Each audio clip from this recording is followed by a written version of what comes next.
जब आँखों में अरमान लिया, मंजिल को अपना मान लिया, फिर क्या मुश्किल और आसान क्या, जब ठान लिया तो ठान लिया।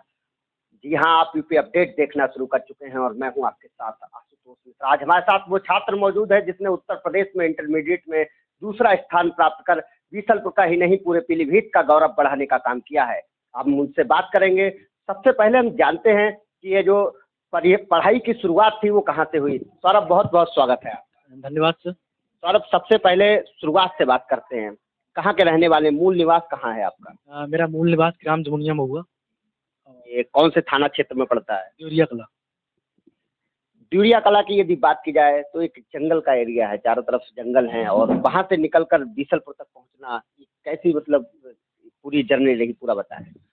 जी, मेरी जो बेसिक एजुकेशन है वो प्राथमिक विद्यालय जमुनिया महुआ से हुई है और सरस्वती विद्या मंदिर में क्लास 6 में मैंने एडमिशन लिया और तब से मैं वहीं पढ़ रहा हूँ।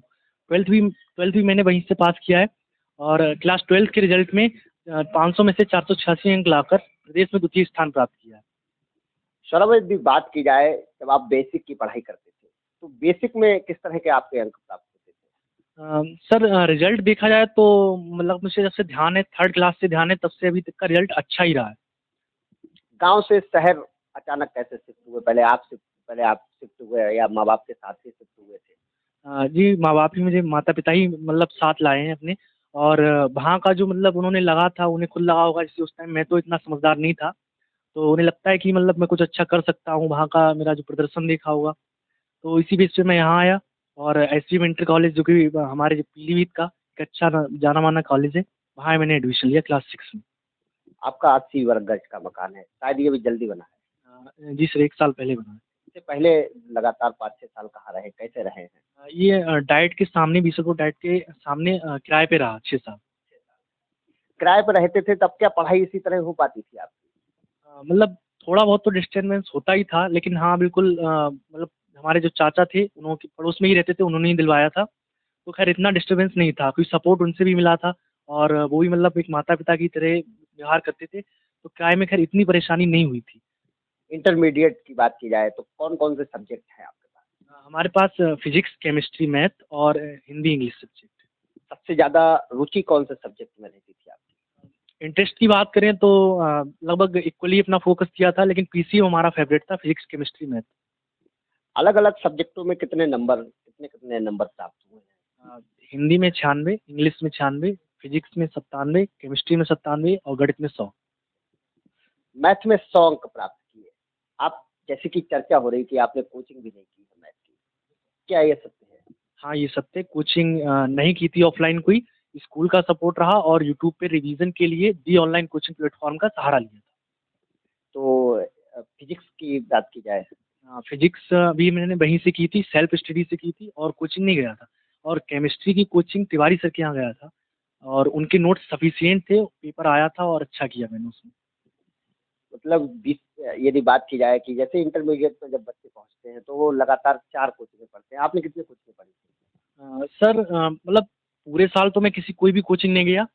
लगभग 7 महीने इंग्लिश की थी और 7 महीने केमिस्ट्री की थी और कोई सी कोचिंग नहीं गया। और विद्यालय मतलब लास्ट के टाइम में बहुत कम गया था, जितना पॉसिबल हो सकता था कम ही जाता था, क्योंकि कोर्स कंप्लीट हो चुका था, तो रिवीजन घर पे ही किया करता था और सेल्फ स्टडी किया करता था। जैसे आपको देखकर अन्य छात्र भी आगे बढ़े, इस तरह से क्या बताएंगे लोगों को कि किस तरह से पढ़ाई करनी चाहिए? सर, मेरा तो मानना है, इसे मैं अपनी स्ट्रेटजी या मैं अपना मतलब एक्सपीरियंस शेयर करूं तो एक सेल्फ डिसिप्लिन और डेली गोल सेटअप, ये 2 चीज़ें किसी भी काम को मतलब किसी भी गोल को अचीव करने में बहुत हेल्प करती हैं। और इसको कोई भी स्टूडेंट फॉलो करता है तो ऐसा नहीं है कि वो अचीव ना कर ले।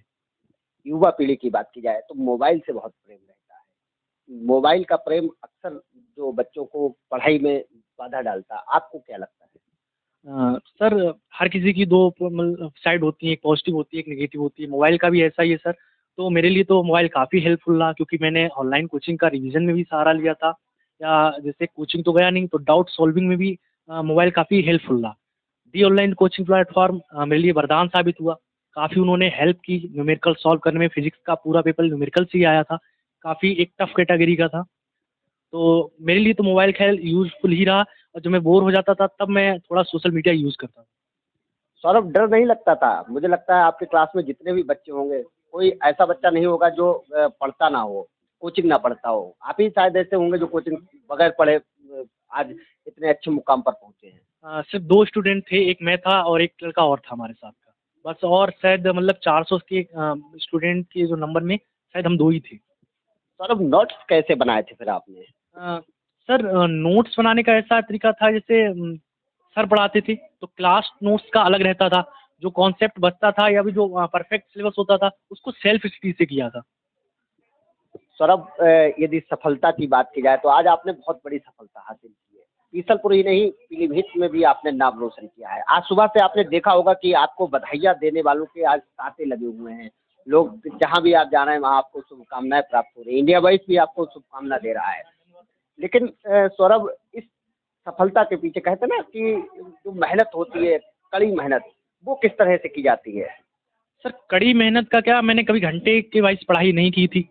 डेली गोल सेटअप किया था, उसको पूरा करना था कि जैसे आज 4 टॉपिक रिवीजन करने हैं, 4 न्यू कवर करने हैं, ऐसा ही रहा था। लास्ट टाइम में जब कोर्स हमारा लगभग 5 महीने पहले ही कंप्लीट हो चुका था। कोचिंग वोचिंग में किसी ऑफलाइन में नहीं हुआ था, तो सेल्फ स्टडी की थी और रिकॉर्डेड लेक्चर से किया था। तो डेली गोल सेटअप एक पहले तो वीक वाइज किया करता था, वो वीक का जो शेड्यूल होता था वो कंप्लीट करता था और उसमें भी डे वाइज गोल रहता था, उसको सब्जेक्ट को कवर करता था। मतलब ऐसा भी नहीं था कि पाँचों सब्जेक्ट एक ही दिन में पढ़ता था, 2 कर लिए या 3 कर लिए, वो डिपेंड करता था कि सिचुएशन किस हिसाब से मेरी वीकनेस किस सब्जेक्ट में। सौरभ, मम्मी का नाम क्या है, पापा का नाम क्या है और क्या करते हैं ये लोग? मेरे पिता का नाम श्री नरेंद्र गंगवार है और वो फार्मर हैं, और मेरी जो माता जी का नाम श्रीमती मीना देवी है, वो शिक्षा मित्र हैं। सफलता का जो श्रेय है वो किसको देना चाहेंगे? अपनी सफलता का पूरा श्रेय मैं अपने परिजनों, विद्यालय परिवार को देना चाहूँगा और specially thanks to the online coaching platform और तिवारी। यदि बात की जाए बीसलपुर में, बीसलपुर का एक माहौल जो है, कहा जाता है कि बीसलपुर को मिनी इलाहाबाद भी कहने लगे हैं लोग, क्योंकि इतनी ज़्यादा सफलता जो लगातार लोग प्राप्त कर रहे हैं। इससे पहले जो लोग आईएएस पीसीएस बने, इनको देखकर आपको क्या लगता है? बिल्कुल सर, मोटिवेट मिलता है कि हमें भी ऐसा करना है, कहीं पीछे ना रह जाए, इस बात का डर भी लगा रहता है। तो डाउनफॉल का डर और उनसे मोटिवेट, यही तो हर स्टूडेंट को आगे बढ़ाता था, क्योंकि मेरे अंदर भी कहीं न कहीं ये था। आप क्या बनना चाहते हैं आगे चलकर? मेरा शॉर्ट टर्म गोल आईआईटीएन बनकर और लॉन्ग टर्म गोल में आईएएस बनना है। क्यों बनना चाहते हैं आईएएस? ये एक लिखी लिखाई या रटी रटाई एक कहावत है, या मतलब वास्तव में कोई कारण है इसके पीछे? सर देखा जाए तो एक इंडियन एडमिनिस्ट्रेटिव सर्विसेज इंडिया के टॉप मोस्ट में आता है और यूपीएससी एक टफ एग्ज़ाम है।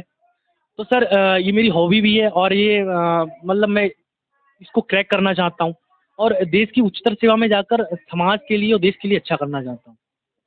सौरभ के पापा हमारे साथ मौजूद हैं। अब हम उनसे बात करेंगे कि किस तरह की ये जो शिक्षा दी है, किस तरह से बच्चों को आपने अपने बच्चे को आगे बढ़ाया है। सबसे पहले सवाल हमारा आपका से ये रहेगा कि उत्तर प्रदेश या पूरे देश में आज किसानों की हालात काफ़ी ख़राब है। देखा जाए तो लगातार ऐसी आपदाएँ आती हैं जिससे कहीं न कहीं फसल खराब ही हो जाती है। ऐसे में क्या आर्थिक संकट आपके सामने नहीं आया? जी, वो तो आएगा। तो किस तरह से आपने इनको सौरभ को पढ़ाया है? किस तरह से क्या, जो भी पढ़ाना तो है ही, फिर एडजस्ट तो करना पड़ता है। एक सवाल और था कि गांव से बीसलपुर शिफ्ट होना एक बहुत बड़ा कहीं न कहीं देखा जाए संघर्ष था, क्योंकि पूरा गांव का घर का सामान यहाँ पर लाना और कहीं न कहीं एक समाज जो होता है वो सबसे पहले कहता है वो देखो क्या करेंगे जाकर, वो गए तो है वो बाहर पढ़ाने, वो पूरा परिवार लेकर इस तरह की बातें क्या सामने आती थी पहले? जी, बिल्कुल आती थी। घर की समस्या तो थी। तो लेकिन ये है कि संघर्ष और लगन देख के फिर लगता था कि इसमें कहीं पढ़ाया जाए। तो कब आपने सोचा कि आप बीसलपुर आए? कक्षा 5 पास की इसके बाद में। आपकी पत्नी शिक्षा मित्र हैं। कहाँ एक समय था कि शिक्षा मित्रों को एक बहुत बेहतरीन सैलरी मिलती थी और एकदम सैलरी कम हुई, ठीक है? उसके बाद में जो संघर्ष था, उस संघर्ष के बारे में बताएँ कुछ। ज़्यादा मुश्किल था। किस तरह से मुश्किल होती थी? मुश्किल खास तौर से आर्थिक थी। बच्चा कहीं न कहीं देखा जाए तो विद्या मंदिर में पढ़ता था। बीसलपुर की बात की जाए तो सबसे महँगा स्कूल इस वक़्त सरस्वती विद्या मंदिर है। फिर उसके बाद किस तरह की समस्या आती है? कुछ बताएँ, खुल के बताएँ। क्या बताएँ, खुल के यही है कि जैसे मान लीजिए अब समस्याएँ तो आती रहती हैं आर्थिक। अब वो एडजस्ट तो करना ही, बच्चों के लिए सब कुछ करना पड़ता है उसके लिए। आपके बेटे ने आज इतनी बड़ी सफलता हासिल की, किस तरह से आप बताते थे, किस तरह से मोटिवेशन देते थे बच्चों को? मोटिवेशन हमेशा यही देते थे कि बाकी मतलब फालतू चीज़ों से इन्हें दूर रखते थे। इसके बाद में हमने कहा कि हमेशा पढ़ाई करो, घर में रहो। बाकी जो इनके दोस्त हैं, चुनिंदा लोग हैं, एक दोस्त है सामने आदेश, ये भी टॉपर हैं। इनके जो भी साथी हैं वो सभी टॉपर हैं। आज बच्चे ने सफलता महसूस की है, आपको कैसा महसूस हो रहा है? बहुत ज़्यादा खुशी हो रही तो आप देख रहे थे कि किस तरह से एक किसान के बेटे ने पूरे प्रदेश में नाम रोशन किया है। कहीं ना कहीं कहा जाता है कि ना, जहां संघर्ष होता है सफलता भी वहीं दिखाई देती है। कैमरा सहयोगी शरद कुमार दुबे के साथ आशुतोष मिश्रा, इंडिया वॉइस।